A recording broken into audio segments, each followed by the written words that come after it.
Hello, Richard Needles here.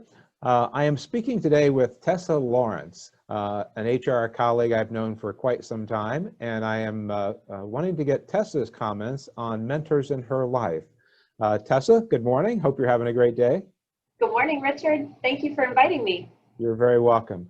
So, Tessa, I'd like to start these interviews with just an overview of who you are, brief introduction about your background, and then I'll start asking you some of my questions about mentors. Sounds great. Thanks, Richard. So I grew up in northeastern Ohio in the Canton area and went to Ohio State, where I studied business with a focus in human resources.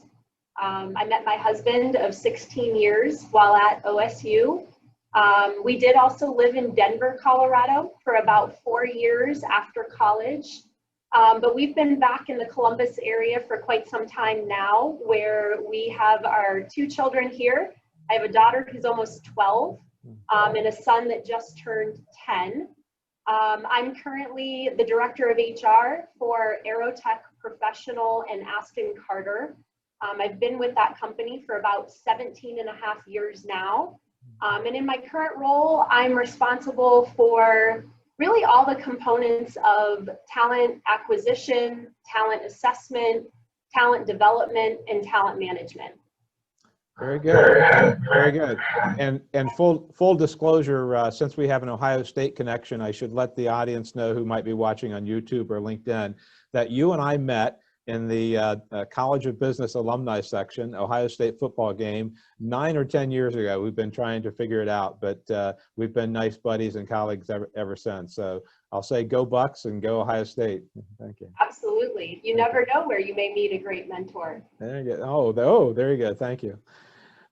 So let's talk about a mentor early in your life, someone who had that early influence. Who was that person? What did you learn from them? Absolutely. The first person that came to my mind, his name is John Audette. He was my manager at my first job out of college. I worked in the classification and compensation department of ODOT. And the mentoring that I received from John was really, it was an everyday occurrence. And it often came through the exposure that he gave me to significant projects. You know, I was a new graduate, limited experience, but John would invite me to meetings. He would let me shadow phone calls and really involved and exposed me with the work that he was doing at his level. And so I got experience with things like union arbitrations, building job classifications in such a short amount of time. As a matter of fact, I was only in that role for 6 months before we moved to Colorado. But because of the relationship that I built with John, he continued to be a mentor throughout my career and is also still a great friend today. Wow. Wow. So that exposure that person can give you early and consistently really kind of launched a good start there. Wonderful. Wonderful. Absolutely. And so I don't know if I knew you ever went to Colorado. That's pretty cool as well. So let me contrast that early mentor with someone more recent in the last 5 years or so. And you've progressed through a nice career, clearly climbing the corporate ladder. Who is a person who's influenced you, mentored you in the last few years, and what have they taught you? So the more recent mentor is actually someone that I just started working with more closely this year. His name is Stuart Ferguson. He is the president of Aerotech Professional and Aston Carter, which is the business that I support in my role as an HR director. And one of the things that I'm really learning from him is we talk a lot about identifying my imposters. These are areas where I lack or doubt my skills and may not want to share that. And then the ability to be vulnerable and share these imposters so that others can help me develop in the areas where I want to grow my skills. So I'm at a level in my career now where sometimes it feels like I should have all the answers, but I don't. And so Stuart's teaching me that it's okay to not have all the answers. And being vulnerable about what skills I want to develop allows those around me to help me and to work with me on developing these skills. And it's really, we talk a lot about meeting people where they are, and that's very much what I feel like Stuart does with me. He's also a great coach. He asks far more questions, which pushes and challenges me in my thinking, and I learn a lot from that leadership style.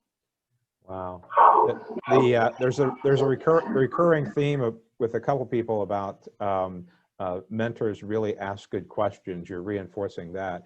I'm curious about that word imposter. That's a unique word. Is there an origin, something behind that?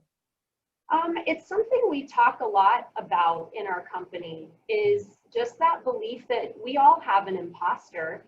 An imposter, again, being a skill or an area where maybe we're lacking, or we lack confidence, there's doubt there.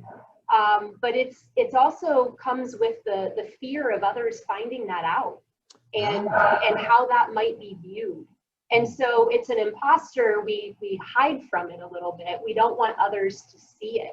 And when you realize that it's okay to admit the areas where you may lack skills or where you want to grow and develop, that's where you can really start to tap into the people and the resources that can help you grow in those areas and develop those skills.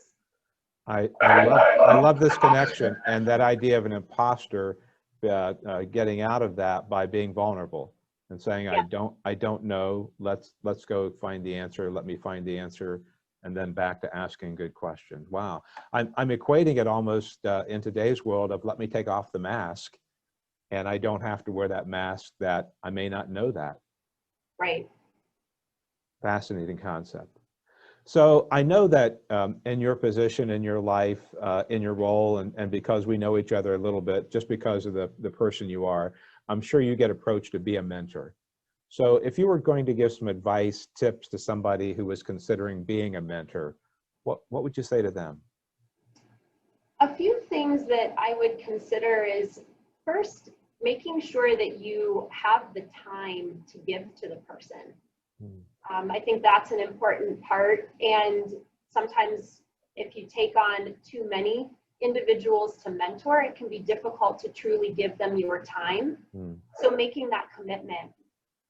Second is putting some ownership back on the mentee to handle things like scheduling the calls or the meetings or bringing topics, and really challenging and asking those good coaching questions around what do they want to learn? What are the areas where they're looking to develop? What are their career goals? And having them bring that to the table.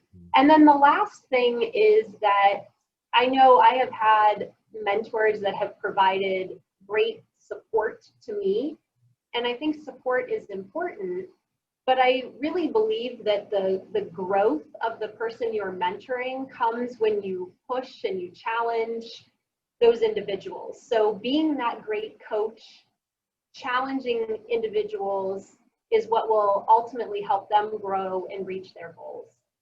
Very good. Reminding them that they own their own development. Yes, absolutely. Yeah. Very good. Very good. Tessa, this has been delightful. I've learned more things about you. I've got a great new phrase. I may ask if I can use that word imposter. I love that. And then those tips for people being considered. Thank you so much for your time. I really appreciate it. Thank you, Richard. I appreciate the opportunity.